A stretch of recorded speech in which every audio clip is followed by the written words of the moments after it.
आपण पाहत आहात आपल्या हक्काचे प्रतिध्वनी न्यूज. 60,000ची लाच घेताना नांदणीच्या मंडळ अधिकारीसह दोघांना अटक. जयसिंगपूर प्रतिनिधी हुसेन शेख कळवतात की सातबारावर नाव नोंद करून देण्यासाठी 60,000 रुपयांची लाच स्वीकारण्याप्रकरणी लाचलुचपत प्रतिबंधक विभागाच्या जाळ्यात अडकलेल्या नांदणी येथील मंडळ अधिकारी आणि खाजगी इसमास न्यायालयाने 1 दिवसांची पोलीस कोठडी दिली आहे. या प्रकरणातील आरोपी मंडळ अधिकारी नृसेवाडी तथा अतिरिक्त कार्यभार नांदणी अमित कुमार जगन्नाथ पाडळकर आणि खाजगी इसम शिवाजी आनंदराव जाधव राहणार जाधवमळा धरणगुत्ती यांना लाचलुचपत विभागाने ताब्यात घेतल्यानंतर मंगळवारी जयसिंगपूर येथील न्यायालयात हजर केले.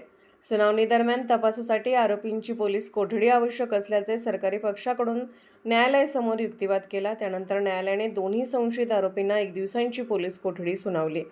या प्रकरणात न्यायालयाच्या हुकूमनाम्यानुसार सातबारावर नाव नोंद करणे आहे, मात्र नोंद करण्यासाठी सुरुवातीला 1,25,000 रुपयांची लाच मागण्यात आल्याचा आरोप आहे.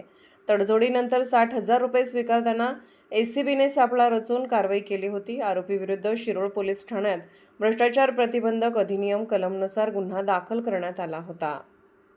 आपण पाहत आहात प्रतिध्वनी चॅनल. अशाच बातम्या पाहण्यासाठी आमच्या चॅनलला सबस्क्राईब करा आणि बेल आयकॉनवर क्लिक करा.